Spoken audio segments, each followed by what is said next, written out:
nouvelle vidéo. Donc on se retrouve aujourd'hui pour un petit point sur mes lectures.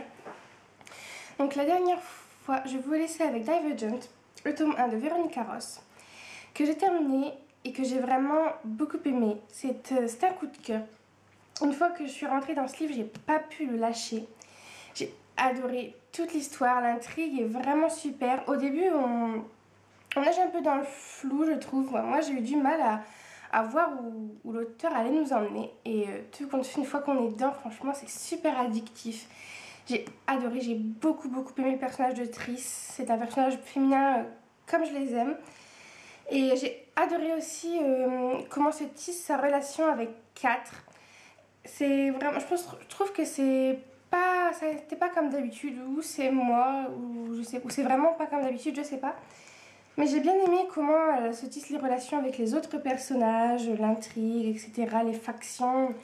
Vraiment, c'est un livre que je vous recommande. J'ai adoré. Et là, j'ai qu'une seule envie, c'est de lire le tome 2. Donc, vraiment, super lecture. Je suis très contente de l'avoir trouvé à la médiathèque. Ensuite, je lisais aussi Zombies contre licorne de Justine Larbalestier et Holly Black, donc, qui est un recueil de nouvelles. Je vous disais déjà la dernière fois que j'étais pas conquise, et ben c'est encore pire. J'ai vraiment essayé de lire les nouvelles, mais j'accroche pas du tout. Moi qui aime les zombies, j'ai pas aimé les nouvelles sur les zombies, les nouvelles sur les licornes encore moins. La seule nouvelle que j'ai aimée, c'est celle de Carrie Ryan, donc l'auteur de La Forêt des damnés.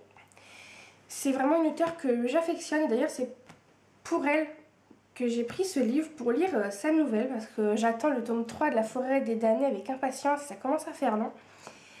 Et du coup, voilà, je voulais lire un peu du Carrie Ryan. Mais même si sa nouvelle était vraiment super, vraiment j'ai beaucoup aimé, j'ai aimé le principe, on fait tout le temps des flashbacks maintenant, avant. Vraiment, elle était super bien construite. On retrouve le ton de Carrie Ryan, on retrouve... pardon. On retrouve vraiment ces vampires. Non. Ces zombies. Donc les mudos comme dans La Forêt des damnés. Donc ça, j'ai apprécié. Par contre, j'ai pas vraiment trouvé que c'était une nouvelle de zombies à proprement dit. Parce que les personnages sont des pirates. Et à part le fait qu'ils accrochent des mudos à la coque de leur bateau, bah, j'ai pas vu beaucoup plus de zombies, quoi. Moi, je m'attendais vraiment, quand j'ai vu qu'il y avait les mudos, je m'attendais vraiment à quelque chose comme dans La Forêt des damnés, à sentir la tension, à sentir les zombies auprès de nous, etc. Et là, en fait, pas trop. Donc, oh, j'ai du mal. La nouvelle était vraiment bien. Excusez-moi. La nouvelle était vraiment bien, mais je la trouvais pas vraiment appropriée au titre zombie contre licorne, quoi. Là, c'était... Voilà, je suis vraiment mitigée, quoi. Je vous conseille pas de ce livre, surtout pas de l'acheter, en fait, parce que 17 € pour juste une nouvelle qui est bien, et encore qui ne colle pas vraiment au thème pour moi, ça fait cher. Mais si vous pouvez, comme moi, l'emprunter, essayez. Je pense que ça coûte rien d'essayer. Moi j'ai tenté, mais ça m'a pas réussi. Ensuite, j'ai lu deux petits tomes de Chi, donc le tome 4 et le tome 8. Alors Chi, je le lis carrément aléatoirement. Je prends les tomes qui arrivent à la médiathèque parce qu'ils se baladent, ils n'arrivent jamais à les avoir dans l'ordre. Mais c'est pas grave, j'arrive quand même à suivre l'histoire. Donc comme d'habitude, j'adore, c'est vraiment tout frais, tout mignon.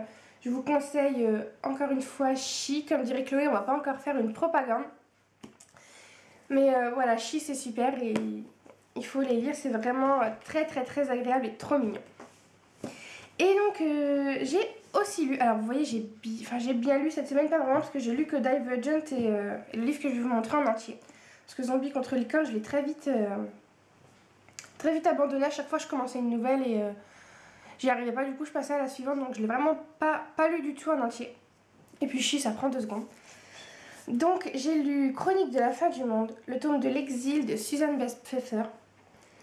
Alors que j'ai eu la bonne idée de lire pendant qu'il y avait la tempête samedi à New York. Et le livre se passe à New York. J'étais carrément dans l'ambiance et c'était limite flippant.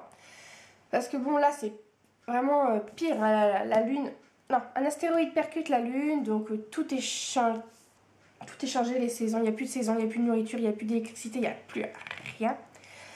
Donc c'est vraiment pire. Mais en voyant Sandy arriver sur les New-Yorkais à la télé, et moi j'étais en train de suivre mes pauvres personnages qui meurent de faim à New York, ça me faisait vraiment froid dans le dos.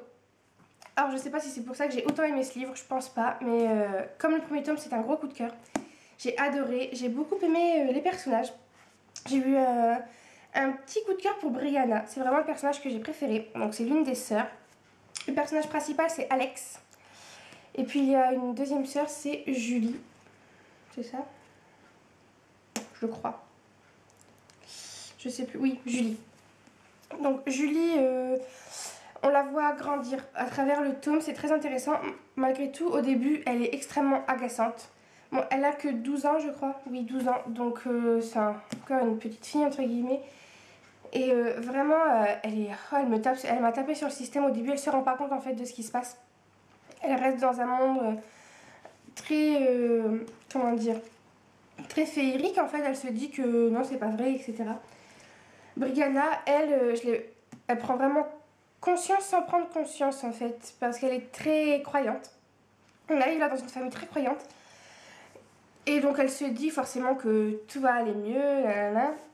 Mais elle sait au fond d'elle-même en fait que rien ne va aller mieux, quoi. Et j'ai vraiment adoré ce personnage. Alex, le personnage principal, est à double tranchant pour moi. Parce que il est autant très protecteur, il s'occupe très bien de ses petites sœurs parce que leurs parents ont disparu. Donc ils sont tous les trois tout seuls, c'est lui le plus grand. Et il s'occupe vraiment bien d'elles, il fait tout pour les protéger, il fait tout pour qu'elles aient à manger, qu'elles aient chaud, qu'elles ne tombent pas malades, enfin voilà. Et il les protège vraiment comme il peut, ils font même des trucs assez dégueux. Genre comment ils appellent ça? Le body shopping, c'est affreux. Ceux qui ont lu comprendront, je peux pas vous raconter parce que sinon ça vous enlèverait quelque chose de l'histoire, mais il fait vraiment tout ce qui est en son pouvoir pour protéger ses sœurs. Par contre, je le trouve affreusement macho. C'est une horreur. Il touchera pas un bout de vaisselle. Non mais il lavera pas une petite cuillère, quoi. Et moi j'ai horreur de ça, c'est mon côté féministe qui prend le dessus. Mais des moments j'avais envie de le secouer, quoi. J'avais envie de lui dire: ah oh là, c'est la fin du monde, alors lave ton assiette et tais-toi.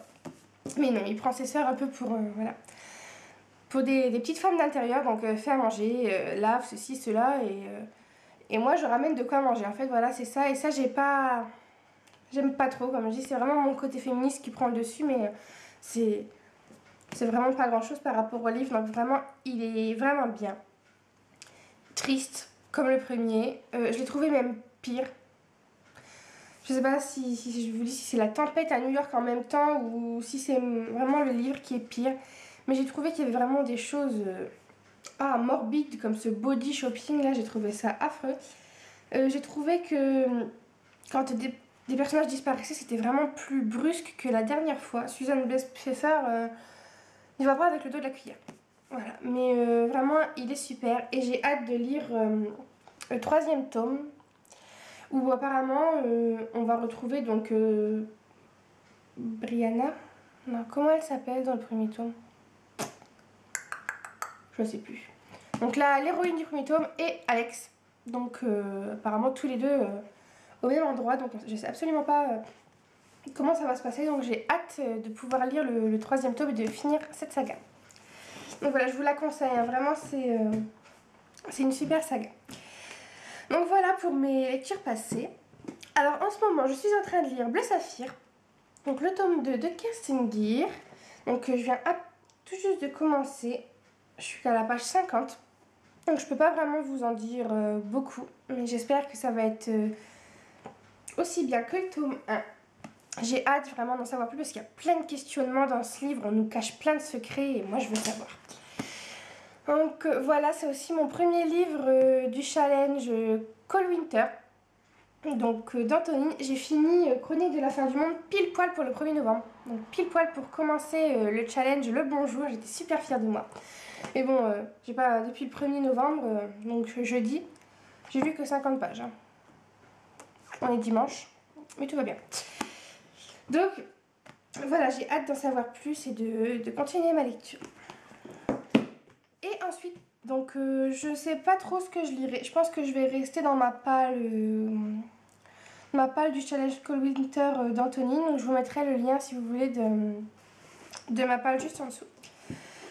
Mais il faut aussi que je lise 7 jours pour une éternité de Marc Lévy. Donc en lecture commune avec Roxane, donc du blog Les Chroniques d'Erenella. Donc voilà, on avait fixé cette lecture commune cet été. Et moi, elle m'était un peu sortie de la tête. Enfin non, je savais que je devais lire ce livre avec Roxane, mais je savais plus quel mois. Et je l'avais pas écrit. Et heureusement, elle m'a rappelé le mois donc, dans lequel on devait le lire. J'espère que je le lirai assez vite parce qu'il a l'air d'être écrit gros. Et puis j'ai hâte de relire du Lévy parce que mon premier Lévy avait été un gros coup de cœur. Et donc voilà, du coup j'en avais acheté beaucoup sur les brocantes parce que j'avais beaucoup aimé. Et depuis ils sont là, ils stagnent, donc il faut que je le lise, surtout que celui-là me tente vraiment beaucoup. Donc voilà, c'est tout pour mon petit point lecture. J'espère que la luminosité n'est pas trop mauvaise parce que dehors il fait un temps de chien, il faut le dire. Il grêle, il pleut, il y a du vent comme pas possible, c'est l'apocalypse. Enfin voilà, c'est le nord quoi. C'est vraiment moche, moi j'ai hâte qu'il neige en fait, parce que j'aime pas la pluie. Je trouve qu'on a plus froid quand il pleut que quand il neige. Enfin, voilà. Je vais arrêter de dire des bêtises, du coup je m'étouffe. Donc je vous laisse. Je pense que je vais vous tourner le petit tag confession d'une booktuber parce que j'avais été taguée par Audrey et il est temps que je le fasse. Et vu que j'ai un petit peu de temps aujourd'hui, que j'ai fait tous mes devoirs jeudi, vendredi et hier. Donc aujourd'hui c'est vraiment mon seul jour de relâche et je vais en profiter pour vous tourner des vidéos et aussi pour vous écrire des chroniques parce que j'ai 3 livres à vous chroniquer là je crois. Et si je laisse s'entasser comme la dernière fois, je vais être débordée. Donc voilà, je vous fais plein de gros bisous. J'espère que vous passez de belles vacances pour ceux qui sont en vacances. Je souhaite un bon courage à tous ceux qui, comme moi, vont en cours ou vont travailler. Donc je vous souhaite de très belles lectures à tous et je vous fais plein de bisous. Bye!